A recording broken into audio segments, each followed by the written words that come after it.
ज्ञानतिमिरान्धस्य ज्ञानञ्जनशलाकया चक्षुरुन्मिलितं येन तस्मै श्रीगुरुवे नमः। श्रीचैतन्यमनोभीष्टं स्थापितं येन भूतले स्वयं रूपः कदा मह्यं ददाति स्वपदान्तिकं। वन्देऽहं श्रीगुरौ श्रीयुतापदकमलं श्रीगुरून् वैष्णवांश्च श्रीरूपं साग्रजातं सहगण रघुनाथान्वितं तं सजीवं साद्वैतं सावधूतं परिजनसहितं कृष्णचैतन्यदेवं श्रीराधाकृष्णपादान् सहगण ललिता श्रीविशाखान्वितांश्च। हे कृष्णकरुणासिन्धु दीनबन्धु जगत्पते गोपेश गोपिकान्त राधाकान्त नमस्तुते। तप्त कांचन गौरांगी राधे वृंदावनेश्वरी वृषभानुसुते देवी प्रणमामि हरिप्रिय। वाञ्छाकल्पतरुभ्यश्च कृपा सिन्धुभ्यैव च पतितानां पावनेभ्यो वैष्णवेभ्यो नमो नमः। जय श्री कृष्ण चैतन्य प्रभु नित्यानंद श्री अद्वैत गदाधर शिवास आदि गौर भक्तवृंद। हरे कृष्णा कृष्ण कृष्ण हरे हरे हरे राम राम राम हरे हरे। नमो विष्णुपादाय कृष्णप्रेष्ठाय भूतले श्रीमते भक्तिवेदांत स्वामिन्निति नामिने। नमस्ते सारस्वते देवे गौरवाणी प्रचारिणे निर्विशेष शून्यवादी पाश्चात्य देशतारिणे।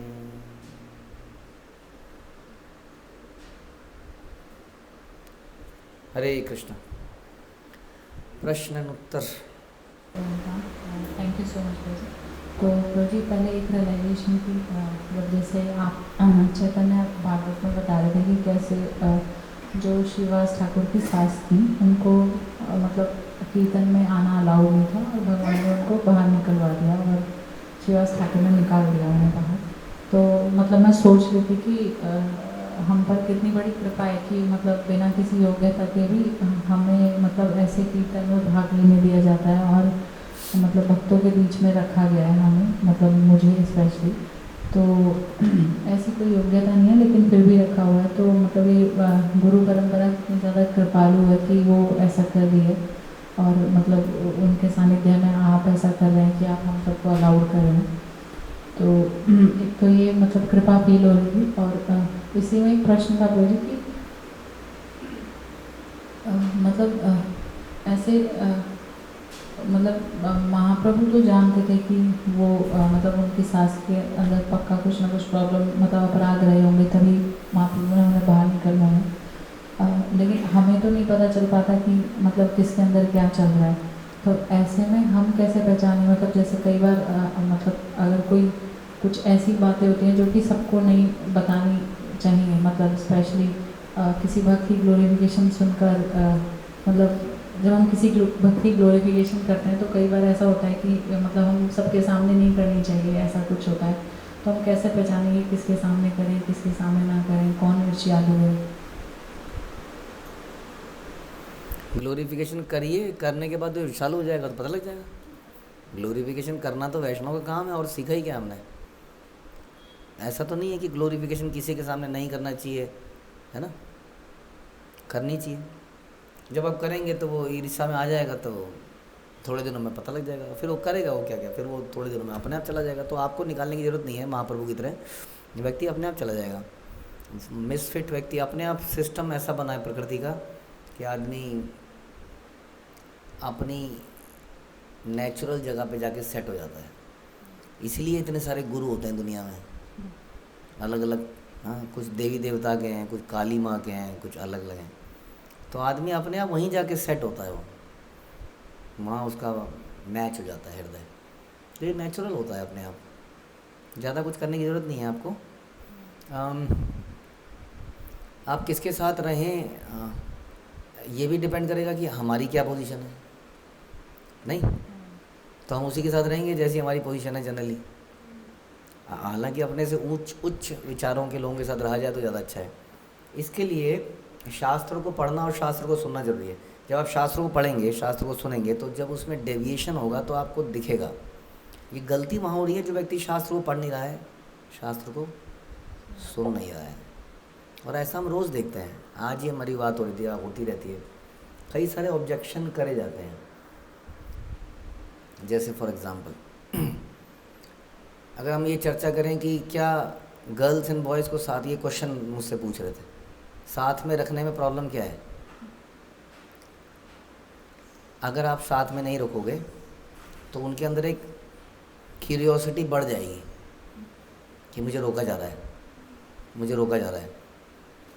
तो ऐसा नहीं है कि वो जाके कुछ करेंगे, एक्शन लेंगे। अगर मैं थोड़ा और इस बारे में लॉजिकली बोलूँगा तो आप मेरे से कन्विंस होने लग जाएंगे। हाँ, मैं एग्जांपल भी देता हूँ आपको। एक राजा थे, मतलब राजा नहीं थे, श्रृंगी। तो उसको उसके पिताजी ने रोक के रखा, किसी से चीज़ नहीं मिलने नहीं दिया। At one point of time वो गर्ल्स भेज बदल के आई और उसको ले गई। क्या कर लिया आपने? बचा पाया उसको? आप बताइए। तो थोड़ी देर और बोलेंगे तो और लॉजिक निकलते रहेंगे। शास्त्र को कैसे भी मरोड़ा जा सकता है, पता है आपको? यस, इंटेलिजेंट आदमी यही करते हैं, they speculate. But what we should do, what we should do,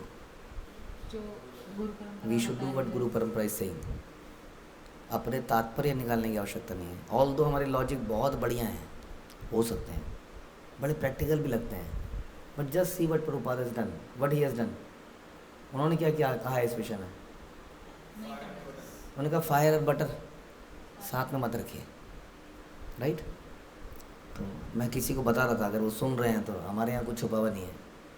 if they are listening they can listen to my opinion, this is my opinion, what Prabhupada has said.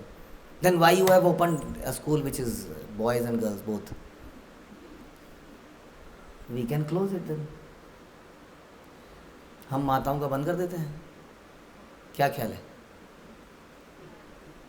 तो जिसका थोड़ा बहुत एडवांटेज हो रहा था वो भी ख़त्म हो गया कि नहीं हो गया? इससे बेहतर नहीं है कि रख के थोड़ी सख्ती कर ली जाए और इसको ऐसे कर लिया जाए? बंद कर देते हैं, नो प्रॉब्लम। आप अलग अलग क्यों नहीं खोल देते हैं?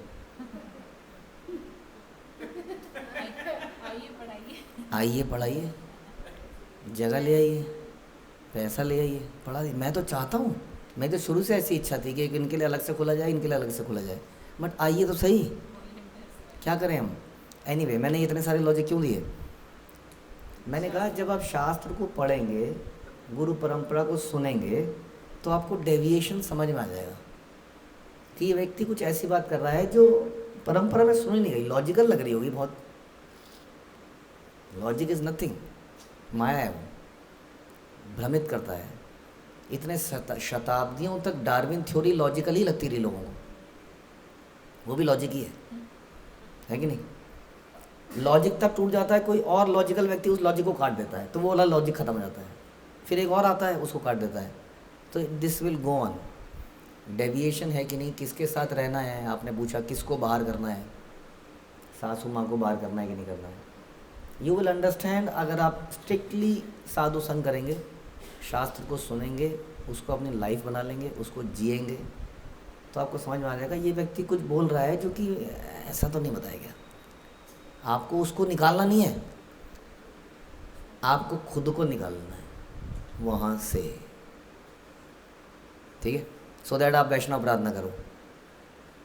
आप खुद को तो निकाल ही सकते हैं ना, तो खुद को निकाल लीजिए। मुझे एक प्रश्न और था सर, जैसे आप बता रहे थे कि ऋषभ देव जो है वो बता रहे थे अपने बच्चों को कि किस तरह से भगवान की शरण में जाना चाहिए, कृष्ण माता और कृष्ण पिता।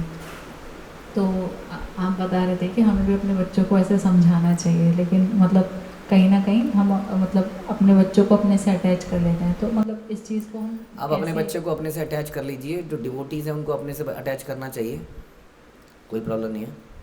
भक्तों से अटैच करना चाहिए। आप अपने परिवार से अटैच कर रहे हैं जो कृष्ण भावना नहीं है, वो डेंजरस है। अगर आपसे आपके बच्चे अटैच हो रहे हैं तो it will not be a problem hopefully. मतलब ऐसे लोगों से अटैच कीजिए जो कृष्ण के ज़्यादा क्लोज हैं, ये कह रहे हैं। कहने का मतलब ये है, तो कोई अटैचमेंट में कोई प्रॉब्लम नहीं, बट वो अटैचमेंट भौतिक लेवल पे होगी तो समस्या है। थैंक यू, धन्यवाद। एक क्वेश्चन है, आपने लेक्चर में बताया था कि चैतन्य महाप्रभु ने बोला कि सास के बाल पकड़ के उसको बाहर निकाल दो। तो आप तो बोलते हो कि किसी को मारना नहीं चाहिए, तो उसमें क्या होता है, करेंगे नहीं करेंगे? पहली बात तो ये कि भगवान ने रावण को मारा, कुंभकर्ण को मारा, कईयों को मारा, हिरण्यकश्यप को मारा। जब भगवान जब मारते हैं तो उस मारने से भी लाभ होता है। वैसे गुरु माता पिता जब मारते हैं तो उस मारने से हमें लाभ होता है ना। तो डिपेंड करता है कि आपकी पोजीशन ऐसी होनी चाहिए कि आपके मारना नहीं, आपकी मारना करुणा है। आप हेट्रेड से, क्रोध से वशीभूत होकर नहीं मार रहे हैं, आप कृपावश मार रहे हैं।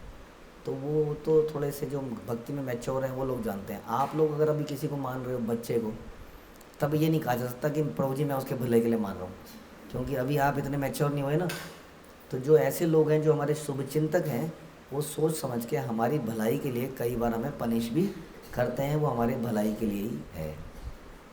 ठीक है, धन्यवाद। हाँ,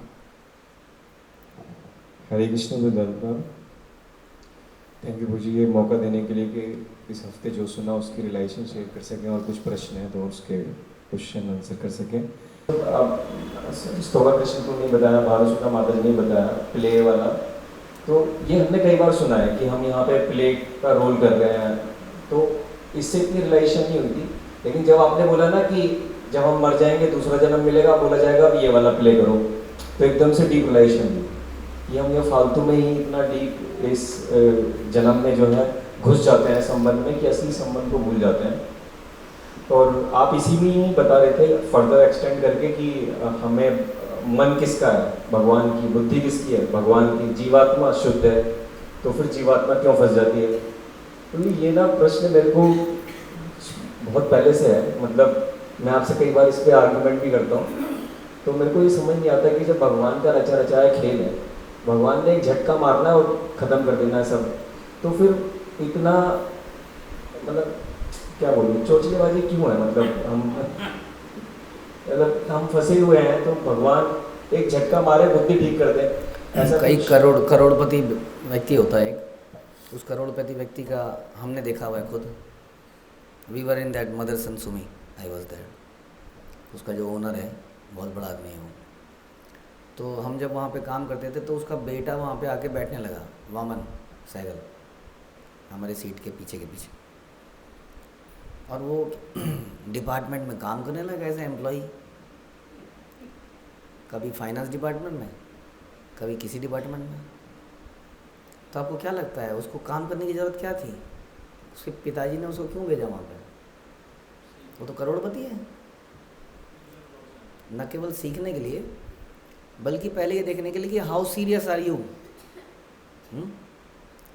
अगर वो व्यक्ति सिंसियरली वहाँ पे काम कर रहा है तो पिता को अब ये क्लियर है कि अब ये मेरा बिजनेस को संभाल सकता है। तो वो सीरियसनेस दिखनी चाहिए, हमारी सिंसियरिटी दिखनी चाहिए। भगवान हमें बुला सकते हैं, but how serious are we, हमारी सिंसियरिटी तो दिखनी चाहिए। हम कितने व्याकुल हैं उनके लिए, बस इतना ही तो प्रूव करना है, बाकी काम तो कर लेंगे। हम यही कहते हैं कि हम अपने अंदर से अनर्थों को हटा पाएंगे, पता नहीं, बड़ा मुश्किल काम है। बस अपनी सिंसियरिटी, अपना व्याकुलता दिखा सकते हैं उनके आगे, बस उसके आधार पे वो हम ले लेंगे, बस इतना ही तो करना है। जी भाई, थैंक यू भाई। हरे कृष्ण।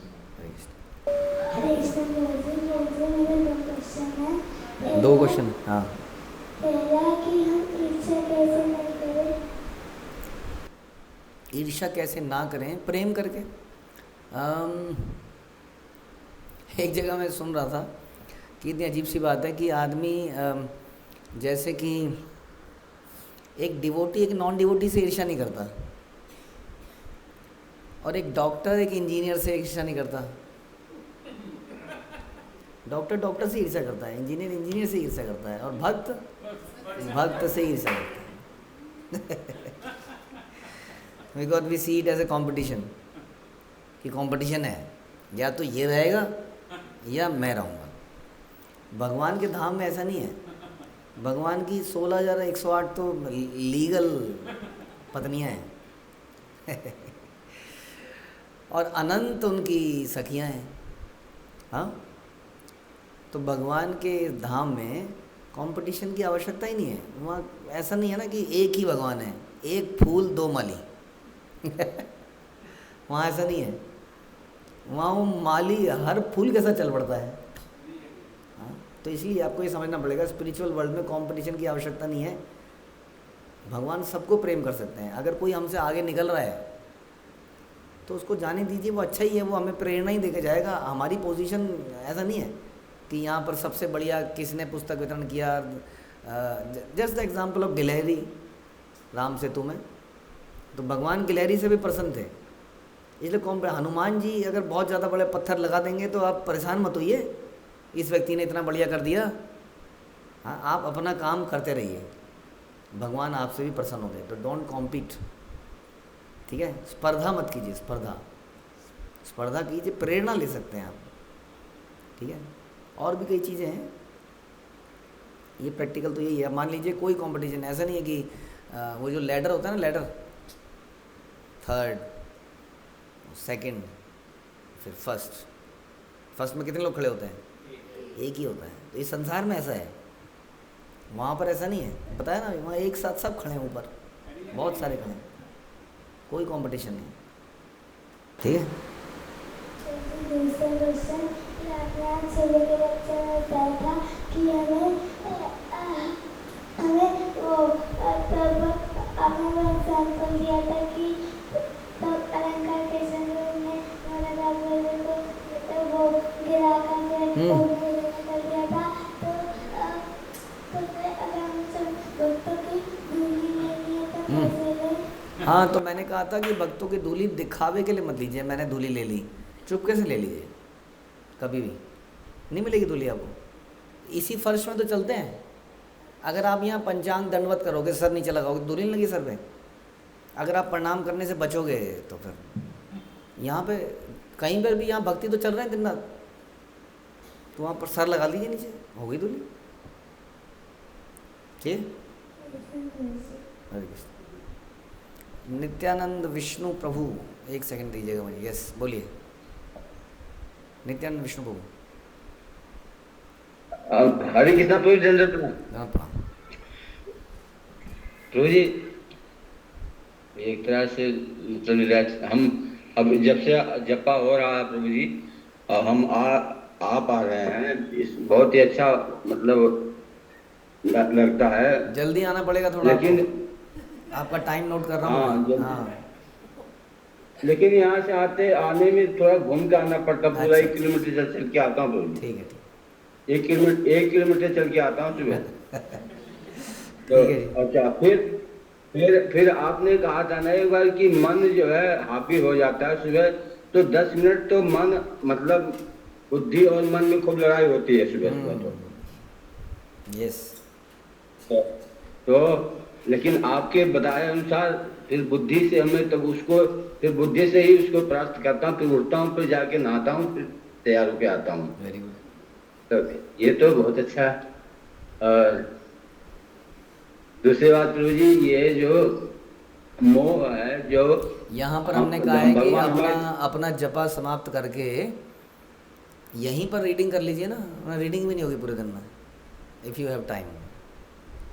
यस, बोलिए जी।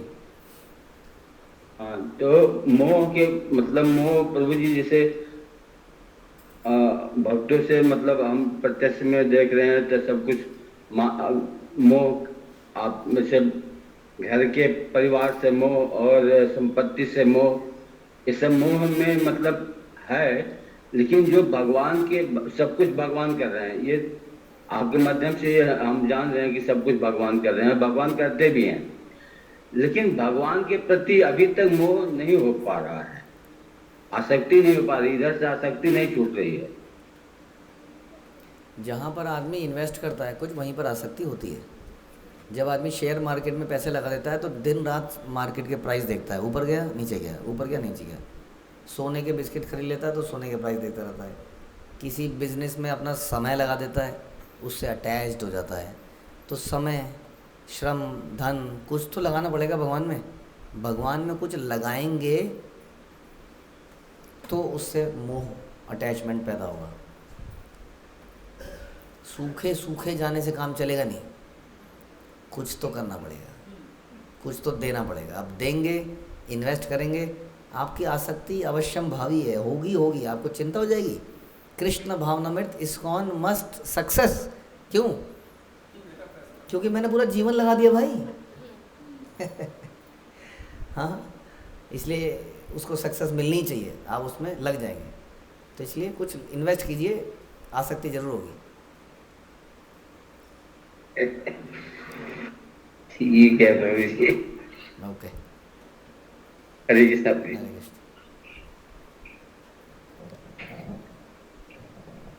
हरे Krishna Prabhu ji, thank you so much Prabhu ji मौका देने के लिए। प्रभु जी, कुछ दिनों से क्वेश्चन मेरे माइंड में था, जैसे प्रभु जी हम भक्ति में सुनते हैं कि 99% of our devotional practice depends on chanting, बाकी जो 1% है प्रभु जी, उसमें मतलब मैं पूछना चाह रही थी कि जो वैष्णव अपराध वगैरह हम करते हैं वो सब भी 1% में आता है या 9, मतलब कैसे? वो तो माइनस करने वाले हैं ना, माइनस करने वाला है वो तो अकेला ही बहुत है ना। मतलब अगर हम प्लस करने वालों में बताया ना, 99 ये हो गया, बाकी श्रवण वगैरह हो गया। Although Shravan is very important, वो 1% इज़ वेरी इंपॉर्टेंट। वो श्रवण करेगा तो ही वो कीर्तन करेगा। श्रवणम कीर्तनम विष्णु स्मरणम, पहले श्रवण करेगा, उसका कीर्तन करेगा। गाली सुनेगा तो गाली का कीर्तन करेगा, सत्संग सुनेगा तो सत्संग का कीर्तन करेगा, और ये करेगा तो स्मरण हो जाएगा उसको। ठीक है, इसलिए ये सब तो प्रोसेस हो गया। अब क्या है कि प्रसीदयति विनश्यति, है ना, कुछ चीज़ें बढ़ाती हैं, कुछ चीज़ें कम करती हैं। तो वैष्णव अपराध तो कम करने वाली कैटेगरी में आ गया ना। तो 99% को भूल जाइए, ये अकेला ही बहुत है, ये अकेला 100% नाश कर सकता है, ऐसा है। तो मतलब हम चैंटिंग बहुत अच्छे से कर रहे हैं, कुछ नहीं होगा, बहु जन्म यदि करे श्रवण कीर्तन, तब उत न पाए प्रभु कृष्ण पदे प्रेम धन। कुछ नहीं होगा। अपराध कर दिया तो सब खत्म हो गया। आप नल का भरिए, नीचे से छेद है आपके, भरते जाइए, क्या फर्क पड़ा उससे, होगा कुछ फिर। ठीक है पूजी, आप आशीर्वाद दीजिएगा पूजी कि मैं वैष्णव अपराध ना करूं। हमें हमारे लिए भी प्रार्थना कीजिए। हरे कृष्ण। आप सभी का बहुत धन्यवाद। श्रील प्रभुपाद की जय।